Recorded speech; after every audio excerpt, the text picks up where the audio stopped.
Bismillahirrahmanirrahim. Rabbi shrah li sadri wa yassir li amri wahlul 'uqdatan min lisani yafqahu qawli. Assalamu alaikum wa rahmatullahi wa barakatuh. Dear brothers and sisters. Well, I would share my experience now. My background is I am from a Brahmin family, Orthodox Brahmin family, and in the Brahmin family, a priest sect of the Brahmin family. And I never dreamt I'll be Muhammad one day, and I never wanted to be, even to know what Islam is all about. And we were born and brought up in Mysore, but we started, my higher studies in Bangalore. We moved from Mysore to the Bangalore. Only then I had a chance to meet a Muslim guy, and then I started discovering Islam. I was part of the RSS, but not so aggressive, but I was part of the RSS, and that added more fuel to hate Muslims more. And my parents are Brahmin, and I was at a very young age I was given a priesthood. It's just that in our religion we give a thread, and with that you become a priest. They call it as brahmachari. So I learned whatever rituals of Brahmins at the age of I think 13 or 14 from my uncle, maternal uncle. And then for my diploma I had to come here to Bangalore. And when we reached Bangalore, my parents found in Bangalore just that only working will not help us to grow. They wanted to do some kind of a business. They found a Muslim businessman where they can invest in a shop and get an extra source of income. And they wanted someone from the family to manage that particular investment in a shop. And his shop is still running in Vijayanagar and Chickpet and everywhere. So he agreed for no profit, nothing, and he gave it in a very in a nice way. And my parents were very impressed with him, and we started talking about him at home. And they wanted me to go and take care of this particular investment which we have done. I was not prepared for it. I used to tell them that I can work anywhere else, but not with a Muslim. I don't like to work with a Muslim. And there was no such need that I have to work, because we are not in such a situation that we have to work. It's just that they wanted to get more of the income, and they wanted to manage. So I said, I will not work with a Muslim. I managed my first year after coming to Bangalore to escape out of this. The second year, they forced me, my mother used to go in her vacation, because it's my money, my investment, it's my business. So I need to go and manage because you are not going there.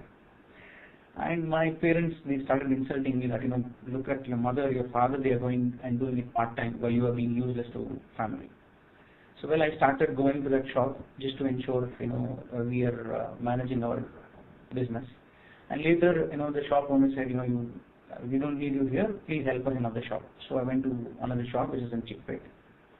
And I started hating him more. I started hating Muslims more after going to the shop, because there the Hindus were becoming Muslims. I've seen some Hindu girls and Hindu boys who embraced Islam.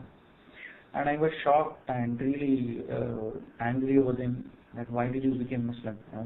Muslims are supposed to be only in Pakistan, why the hell you are becoming Muslims? And I started arguing with those girls and the boys. But they said, it's truth, so we have embraced it. They did not give much of, information more than that. And the owner of the shop was not doing, he was out of the station during that time. And I wanted to know why they embraced Islam, and I wanted to, tell them that you don't have the knowledge of Hinduism, because you are from non-Brahmin sect, and we Brahmins are proud Hindus, and I will share the knowledge of Hindus, so that you leave this Islam. And I started arguing with them, and he gave me a Quran translation of Abdullah Yusuf Ali. He said, you can read this and if you have any questions, you can ask us, no problem. So I started reading Quran. Meanwhile, I also started analyzing Hinduism with much more consciousness than what I did previously. I analyzed few so-called gods as per Hindu beliefs, and afterwards I concluded that Hinduism is actually some imaginary or something false belief. It's not making sense for me. Few I would share. One is I was a part of RSS member, and Ram Bhagwan was naturally much more dear to anything else. So I started analyzing about Ramayana and Ram, how his life was. He is born to a king, Dashrath, and due to some misunderstanding in the family, he is sent to forest for 14 years. And during these 14 years, there is a villain called Ravana.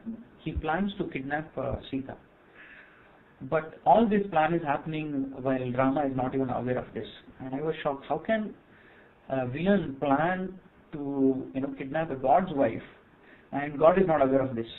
How is this possible? And even further, what happens is, okay, he comes and he makes the plot in a very nice way. I'll become a deer. He will tell his associate, become a deer in front of her, and she will like it. And Rama and Lakshmana will run behind it. I will take Sita. And they really fall into that. I was shocked. How come Rama does not know that deer is it's a game to taking my wife? And still they go ahead, and Rama goes first, and he never comes back. Then Lakshmana goes, putting on Rekha, and then they go. So when both are out of the house, Ravana comes, and he comes in a different uniform, as like was a big ship, they called as Dagar. And she comes out, and he takes her out, and he kidnaps her. So Rama and Lakshmana both are so-called gods. They are not even aware what is happening in their own home.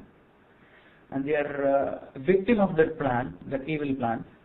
At the same time, Sita was supposed to be wife of the god, who is also a goddess, as per Hindu belief. She is also not aware this is a plan to kidnap me, and she also becomes victim and she gets kidnapped. And she does not resist, she just goes with him. Because she has no power. She resists by word, but if she is a god, she has to save herself. Then I started thinking, how can such character of Ram, Sita, Lakshman, all this be a god? How can I agree that they are gods? When they are not able to save their own family and themselves, how will they save me and my family? If God cannot know what are the evil plans done by the villains and the evil people, how will he know what's happening in the world? Well, I was very disappointed, but I thought, okay, we have about crores of gods, so somebody will save me to argue with these guys. And I went and checked Ganesha's history.